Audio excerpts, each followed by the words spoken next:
श्रीलंका भी बांग्लादेश की नहीं सुनता, तो फिर इंडिया किस चीज का खित्ते का चौधरी है? इंडिया अपने आप को खित्ते का चौधरी बना रहा है। वो कह रहा है मैं इस खित्ते का चौधरी हूं, और बांग्लादेश तुम भी लाइन में खड़े हो जाओ, श्रीलंका तुम भी लाइन में खड़े हो जाओ, नेपाल और भूटान की तो बात कोई नहीं है।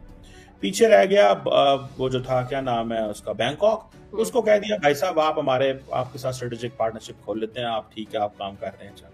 पाकिस्तान के साथ वो लाइन नहीं खोलना चाहते, तो वो समझते हैं कि हमें श्रीलंका को हमने बहुत पैसा दिया है पिछले 2 सालों में, तो वो हमारे साथ ठीक है।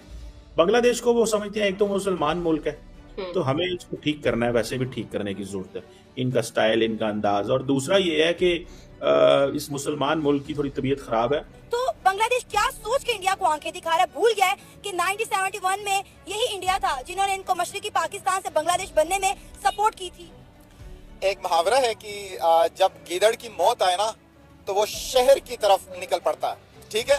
तो जाहिर बात है बंगालियों को भी इसका बड़ा शौक चढ़ा हुआ है, तो ठीक है आप इंडिया का सामना करें, और आपकी माजी हमें पता है, और आप हमसे ही अलग हुए और हमारा ही हिस्सा थे, ठीक है। तो 71 के अंदर ये हुआ, और इसको बांग्लादेश का बनने में इंडिया का सबसे बड़ा किरदार है, आई वुड से, ठीक है। उसके बाद हमारे जो पॉलिटिकल क्राइसिस है वो अपनी जगह, लेकिन इंडिया ने सबसे बड़ा किरदार अदा किया। आज बांग्लादेश को चाहिए कि वो इंडिया के पैर छुए, उनको कहें नमस्ते जी, हमें माफ करो। इस नोटिफिकेशन ने बांग्लादेश की रातों रात नींद उड़ा दी। फैसले में भारत ने बांग्लादेश को दी जाने वाली ट्रांसशिपमेंट कार्गो सुविधा खत्म करने का ऐलान किया। यूनुस साहब ये जानते हैं, अच्छा ऊपर से जो अमेरिका है उसने इतने ज्यादा उसके ऊपर बांग्लादेश के ऊपर टैरिफ लगा दिए हैं कि बांग्लादेश को तो इसी के ऊपर जो है मसले मसाइल पड़ गए। कहा ही जा रहा था इंडिया पे सबसे ज्यादा लगेंगे, पता ही चला कि वो तो बांग्लादेश पे लग गए। आप एक अपने बहुत बड़े हमसाया जो ताकतवर है, वो उसके साथ जो आपको इतना सपोर्ट करता है इकोनॉमी से लेकर हर चीज में, उसके लिए अगर आप ऐसी बात कर रहे हैं तो आपको ये तो फिर तैयार रहना चाहिए था। ये जो फैसिलिटी अब रोकी गई इसके लिए आपको तैयार रहना चाहिए था, और वो हो गया। भारत ने 2020 से बांग्लादेश को ये सुविधा दी थी, जिसके तहत बांग्लादेश अपने सामान को भारतीय बंदरगाहों जैसे कोलकाता, हल्दिया, मुंबई और हवाई अड्डों जैसे दिल्ली, चेन्नई से बाकी तीसरे देशों तक पहुंचा सकता है, यानी निर्यात के लिए इसका इस्तेमाल।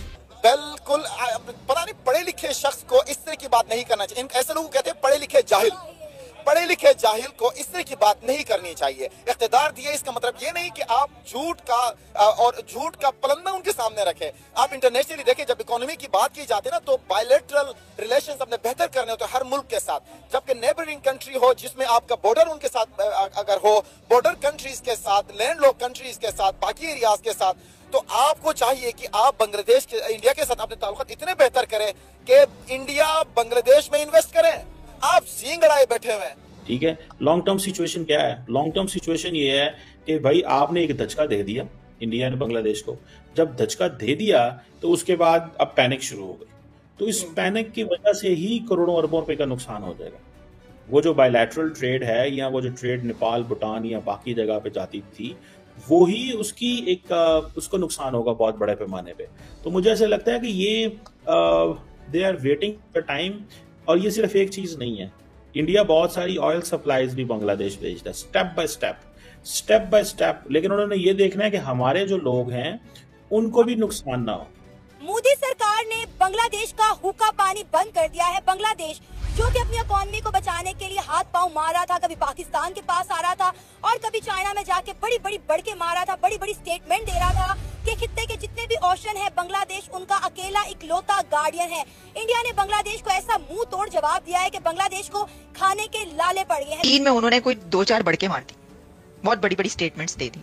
ठीक है, पहले कहा जा रहा था कि पाकिस्तान बैक पर है बांग्लादेश की, तो उन्होंने कई एक ऐसी बढ़के मारी कहने पर, तो इकोनॉमी जो उनकी है उसको कौन सपोर्ट करेगा। ठीक है, तो उन्होंने कहा अच्छा चलो फिर चाइना तो सपोर्ट कर ही सकता है ना, इकोनॉमी तो चाइना चलते हैं, तो चलते हो तो चीन को चलिए। वो चीन चले गए, लेकिन चीन जाने के बाद उनको चैन नहीं आया, क्योंकि उन्होंने 2-3 स्टेटमेंट्स दे दी। और वो एक तो स्टेटमेंट आपको पता ही है, बहुत सारी थी कि जिसमें उन्होंने जो बात की थी कुछ स्टेट्स की और कुछ ऐसी, और साथ में उन्होंने कहा कि Bangladesh is the only guardian. Mohammad Yunus जो है वो अपनी इकोनॉमी को बेहतर करने के लिए दाएं बाएं का रुख कर रहे हैं। उन्होंने चाइना में जाकर बड़ी बड़ी जो है वो बातें की हैं, बड़ी बड़ी बढ़के मारी, और इंडिया ने किया क्या है कि उनके साथ जो ट्रांसशिपमेंट का एग्रीमेंट था वो खत्म कर दिया है। क्या कहना चाहेंगे? बहुत बड़ा जो स्टेप लिया है इंडिया की जानिब से। इंडिया ने बांग्लादेश का एक लिहाज से कहे कि हुक्का पानी ही बंद कर दिया। डॉक्टर यूनुस साहब को ये बातें नहीं करनी चाहिए, क्योंकि अपनी इकोनॉमी को देखें, अपने लिटरेसी रेट को देखें, इंडिया का बहुत आगे है, इंडिया की इकोनॉमी उनसे बहुत आगे है।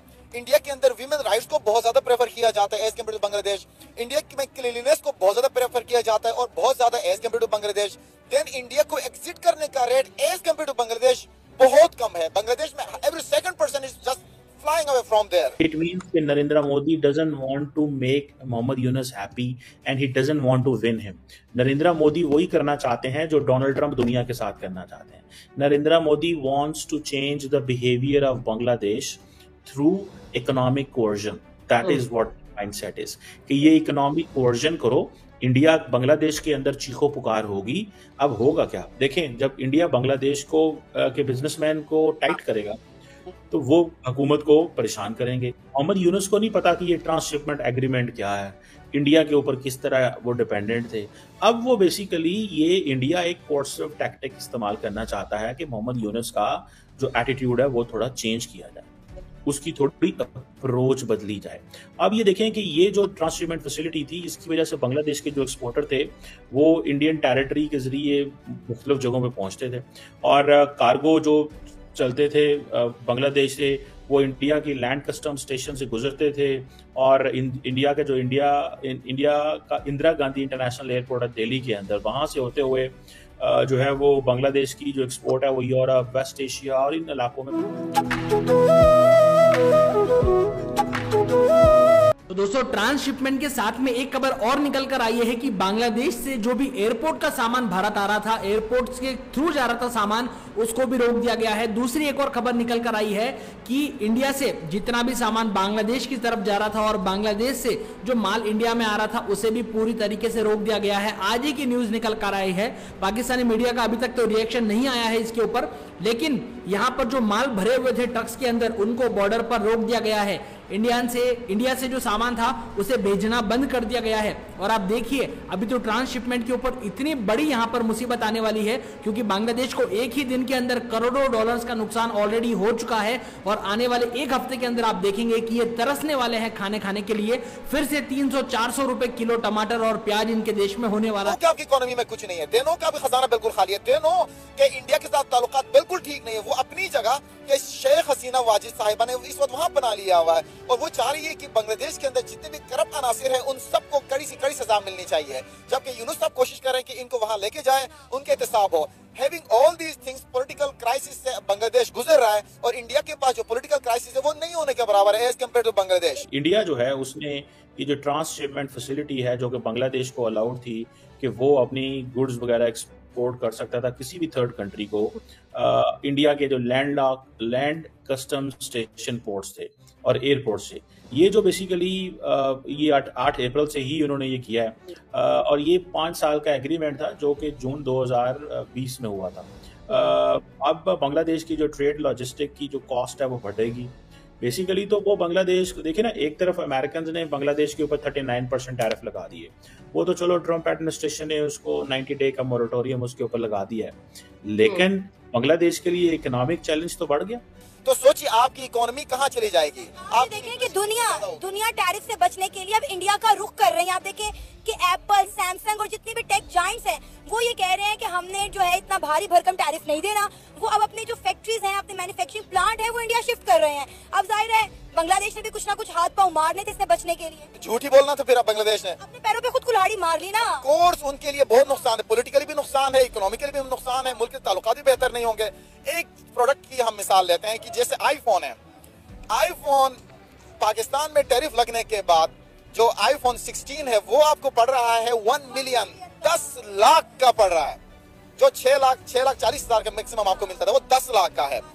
अब ट्रम्प ये चाह रहा है कि मैं इंडिया से जो असेंबल्ड हो रहे हैं आईफोन्स उनको भी अमेरिका शिफ्ट कर दूं ताकि टैरिफ हमारा बहुत ज्यादा बढ़ेगा, एक्सपोर्ट्स हमारी बहुत ज्यादा होंगी। तो इंडिया जो ज्योग्राफी है वो इंडिया को एक नेचुरल अपर हैंड देता है बांग्लादेश के ऊपर।